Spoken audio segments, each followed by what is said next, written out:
ሰላም ጤና ይስጥልን አድማጭ ተመልካቾቻችን፣ ይህ ዘወትር በየሳምንቱ በቦሌ ክፍለ ከተማ ኮሚኒኬሽን ጽሕፈት ቤት እየተዘጋጀ የሚቀርብላችሁ ከሰኞ እስከ ሰኞ የተሰኘው ፕሮግራማችን ነው። በዚህ ፕሮግራም በክፍለ ከተማው የተከናወኑ አበይት ተግባራት ይቀርባሉ። እስከ ፕሮግራማችን ፍጻሜ አብራችሁን እንድትቆዩ እንጋብዛለን።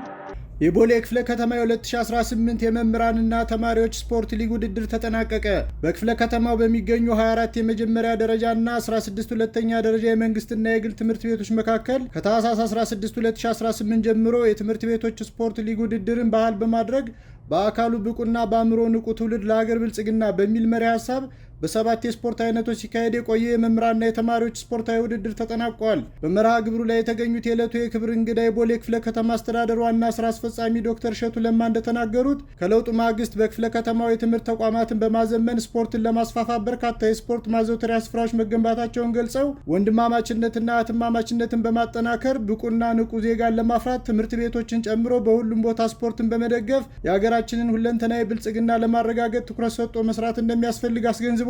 ትምህርት ቤቶች የስፖርተኞችና የሌሎች ሙያዎች መፍለቂያ መሆናቸውን የገለጹት የቦሌ ክፍለ ከተማ ዋና አፈ ጉባኤ አቶ መስፍን ኃይሌ በውድድሩ በርካታ ብቃት ያላቸው ስፖርተኞችን ያየንበት ነው ብለዋል። የቦሌ ክፍለ ከተማ አስተዳደር ትምህርት ጽሕፈት ቤት ኃላፊ አቶ መስፍን ታደሰ በበኩላቸው በአካልና በአእምሮ የዳበረ ትውልድ ለማፍራት ስፖርት የማይተካ ሚና እንዳለው ገልጸው ስፖርት ለሁለንተናዊ እድገትና ለማህበራዊ ትስስር ወሳኝ ከመሆኑ ባሻገር ሀገራችን ለያዘችው የእድገትና የብልጽግና ጉዞ ከፍተኛ ድርሻ ያለውና ወንድማማችና እህትማማችነትን የሚያጠናክር መሆኑን ገልጸዋል። የትምህርት ቤቶች የስፖርት ሊግ ውድድር መካሄዱ በመምህራንና በተማሪዎች መካከል የእርስ በርስ ግንኙነትን ከማጠናከር ባሻገር ተተኪ ስፖርተኞችን በብዛትና በጥራት ለማፍራት ይረዳል ያሉት የቦሌ ክፍለ ከተማ ወጣቶችና ስፖርት ጽሕፈት ቤት ኃላፊ አቶ አንዱዓለም አሰፋ በዝግጅቱ ለተሳተፉና ላስተባበሩ አካላት ምስጋና አቅርበዋል። በመዝጊያው በተደረገ የእግር ኳስ ፍጻሜ ውድድር ቦሌ ኮሚኒቲ ሁለተኛ ደረጃ የቦሌ ቡልቡላ ሁለተኛ ደረጃ ትምህርት ቤትን 4-1 በሆነ ውጤት በማሸነፍ የዋንጫና የወርቅ ሜዳሊያ ባለቤት ሲሆን በሽብርቅ ጃራ አባ ገዳ፣ ቦሌ ወረገኑና ቦሌ ለሚ አንደኛ ደረጃ ትምህርት ቤቶች በቅደም ተከተል ከአንደኛ እስከ 3ኛ ደረጃ በመያዝ የዋንጫ ባለቤት ሆነዋል። በሌሎች የስፖርት አይነቶችም አሸናፊ ለሆኑ ስፖርተኞችና ትምህርት ቤቶች የሜዳሊያና የዋንጫ ሽልማት እንዲሁም ለሁሉም ተሳታፊ ትምህርት ቤቶች የምስክር ወረቀት በክብር እንግዶች ተበርክቶላቸዋል። በቦሌ ህብረተሰብ ሁለተኛ ደረጃ ትምህርት ቤት ስታዲየም ፍጻሜውን ባገኘው በዚህ ውድድር የክፍለ ከተማና የወረዳ አመራሮችን ጨምሮ የሙያ ማህበራት ተወካዮች፣ የመምህራንና የትምህርት አመራሮች፣ ተማሪዎችና የተማሪ ወላጆች ተሳትፈዋል።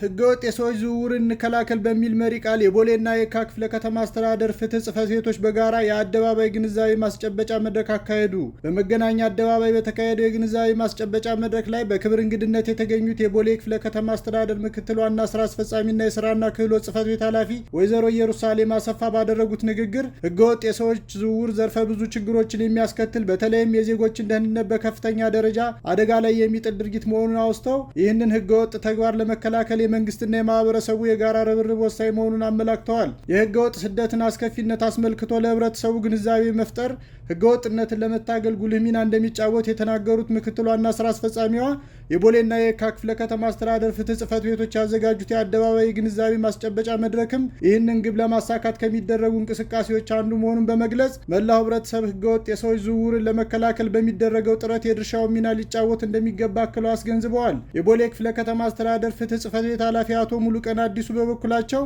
እንደ ሀገር ከፍተኛ ችግር የሆነውን ህገወጥ የሰዎች ዝውውር አስከፊነት ለመከላከልና ዜጎችን ከእንግልት ለመታደግ በርካታ የግንዛቤ ስራዎች ሲደረጉ መቆየታቸውን አውስተው የዛሬ አደባባይ ግንዛቤ ማስጨበጫ መርሃ ግብር የዚህ ተግባራችን አንድ አካል ነው ብለዋል። የችግሩን አሳሳቢነት ለህዝብ የማስገንዘብና የመከላከያ መንገዶችን የማሳወቅ ስራዎች ተጠናክረው እንደሚቀጥሉም ኃላፊው አስታውቀዋል። በመድረኩ ላይ የአዲስ አበባ ከተማ አስተዳደር ፍትህ ቢሮ ተወካዮች፣ የሁለቱ ክፍለ ከተሞች የዘርፉ አመራሮችና ባለድርሻ አካላት ተሳታፊ ሆነዋል።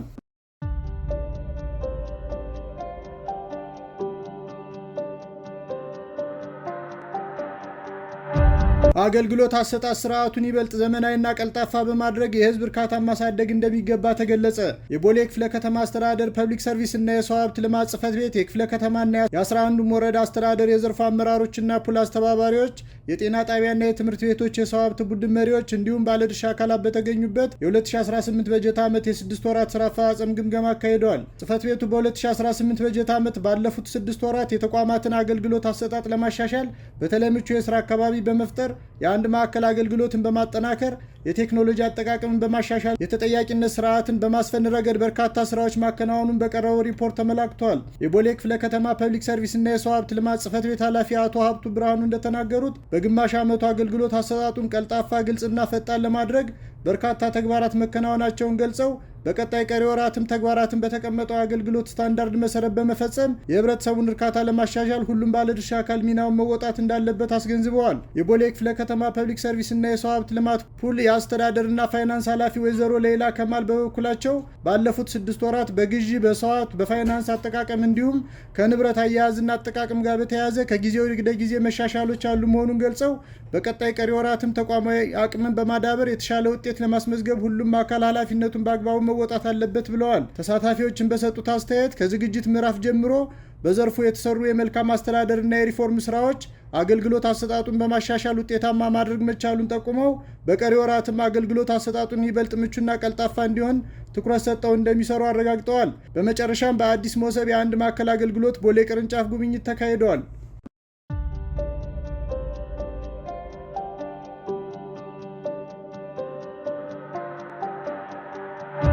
የቦሌ ክፍለ ከተማ አካባቢ ጥበቃና ደንብ ማስከበር ጽሕፈት ቤቶች የ2018 በጀት ዓመት የ6 ወራት ስራ አፈጻጸም ግምገማ መድረክ ከባለድርሻ አካላት ጋር አካሄዱ።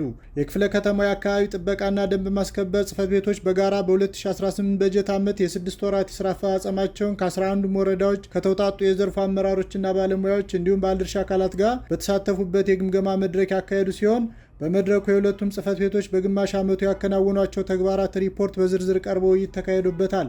ባለፈው 6 ወር በኮሪደር የለሙ አካባቢዎችን ቁጥጥርና ክትትል በማድረግ የወንዝና የወንዝ ዳርቻዎችን የአፈር ብክለትን በመከላከልና በመቆጣጠር የአረንጓዴ ቦታዎች ተጠናክረው እንዲቀጥሉ በመስራት የድምፅ ብክለትን በመቀነስና በመሳሰሉት ተግባራት በታቀደው መሰረት የተሻለ ውጤት ማስመዝገብ መቻሉን የገለጹት የቦሌ ክፍለ ከተማ አካባቢ ጥበቃ ጽሕፈት ቤት ኃላፊ አቶ አሜን ቅጣው ጽሕፈት ቤቱ አሁንም በኮሪደር በወንዝና በወንዝ ዳርቻ የለሙና እየለሙ ያሉ አካባቢዎችን ቁጥጥርና ክትትል ተጠናክሮ እንደሚቀጥል አመላክተዋል።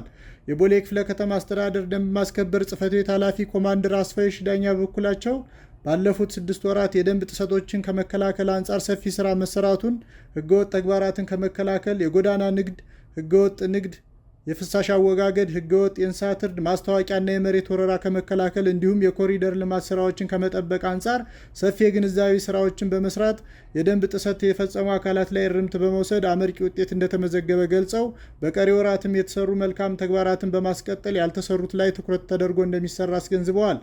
ተሳታፊዎች በሰጡት አስተያየት በጥንካሬ የተገለጹ አፈጻጸሞችን በማስቀጠል በክፍተት የታዩትን ለይቶ በቅንጅት ትኩረት ሰጥቶ ለማስተካከል ውይይቱ ጠቃሚ መሆኑን ገልጸው የሚጠበቅባቸውን ሚና እንደሚወጡ የገለጹ ሲሆን በመጨረሻም በግማሽ ዓመቱ ከተቋማቱ ጋር በቅንጅት ለሰሩ፣ ላስተባበሩና የተሻለ ተሳትፎ ለነበራቸው አካላት የእውቅና ሰርተፊኬት ተበርክቶላቸዋል። አድማጭ ተመልካቾቻችን ለዛሬ ያዝናቸው መረጃዎች እኒህን ይመስላሉ። በቀጣይ ከሰኞ እስከ ሰኞ ፕሮግራማችን እስከምንገናኝ በደህና ቆዩ።